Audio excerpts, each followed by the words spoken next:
behalf of everyone whose story could only be written in the greatest nation on earth, I accept your nomination to be President of the United States of America. As a prosecutor, when I had a case, I charged it not in the name of the victim, but in the name of the people. For a simple reason. In our system of justice, a harm against any one of us is a harm against all of us. Fellow Americans, this election is not only the most important of our lives, it is one of the most important in the life of our nation. In many ways, Donald Trump is an unserious man. But the consequences of putting Donald Trump back in the White House are extremely serious. Well, last night, Vice President Kamala Harris became the first Black and South Asian woman to accept the presidential nomination for a major political party. And as the vice president took the stage, she saw a sea of female delegates wearing white, a nod to women suffragists who fought and won the right to vote more than 100 years ago.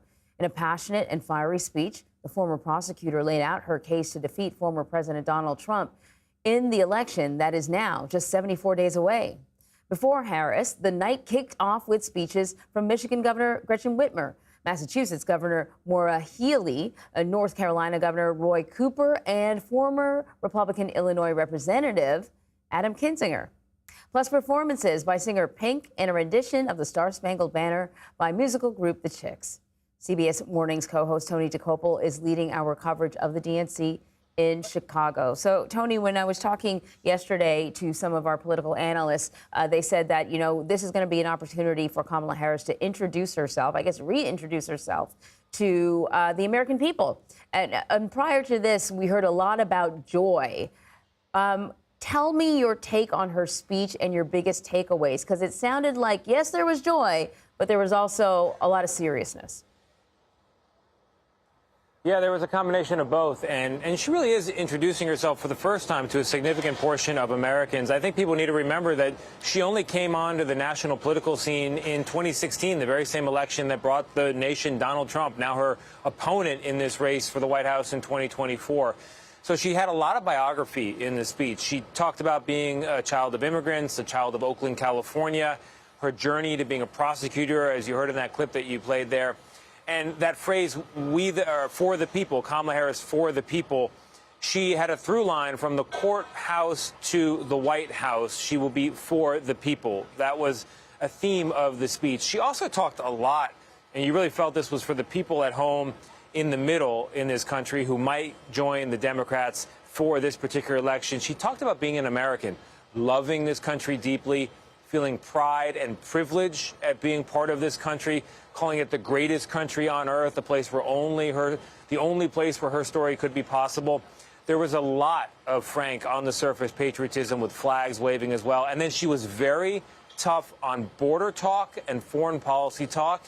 And you got applause lines out of that in a Democratic national convention. Not what I would have expected. Wasn't on my bingo card for 2024, but that's the politics of the moment when you have a Kamala Harris versus Donald Trump matchup, which, by the way, only 4 weeks and 6 days as of today old.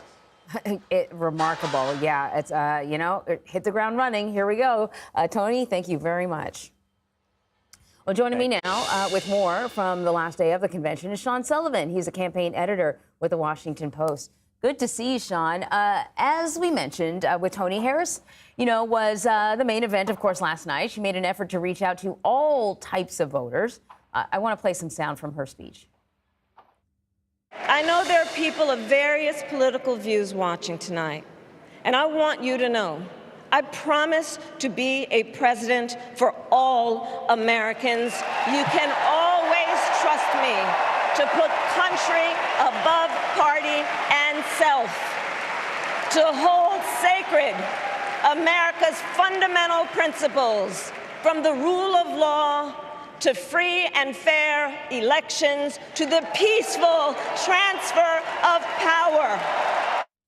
So a new Gallup poll shows Harris's favorability has grown 13% among Democrats and, crucially, independent voters since becoming the presidential nominee. That's good news for her when the race is incredibly tight.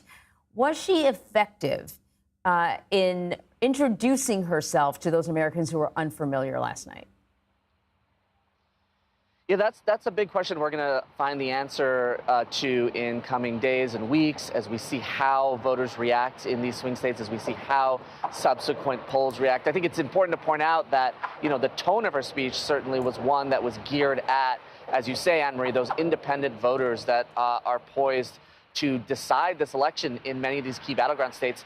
We have a new campaign here. It's Trump versus Harris. It's not Trump versus Biden anymore, but strategists on both sides see the same small handful of states deciding this election. States like Pennsylvania, states like Michigan, states like Wisconsin. And then you look at Sunbelt states like Georgia, Nevada, potentially North Carolina, Arizona. And you saw a message from Vice President Harris that was very much geared, I think, at those voters. We'll see how effective it was. And, another notable part of the speech last night was she sort of framed herself as a change agent and somebody who could sort of turn the page on the Trump era. It's striking, though, because she, is the vice president. She is a member of the current administration. She's not technically the incumbent here, but she's part of the incumbent administration. So that's another aspect of this that will also be worth watching to see how that resonates with voters in key swing states.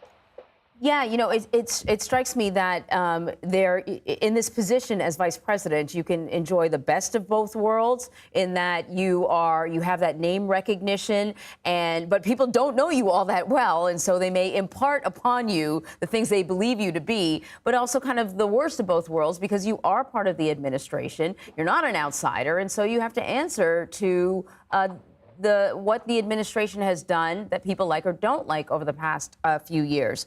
I want to ask you about something else that I think has been probably the most challenging for Harris during the DNC. The Israel-Hamas war has been a hot topic this whole election.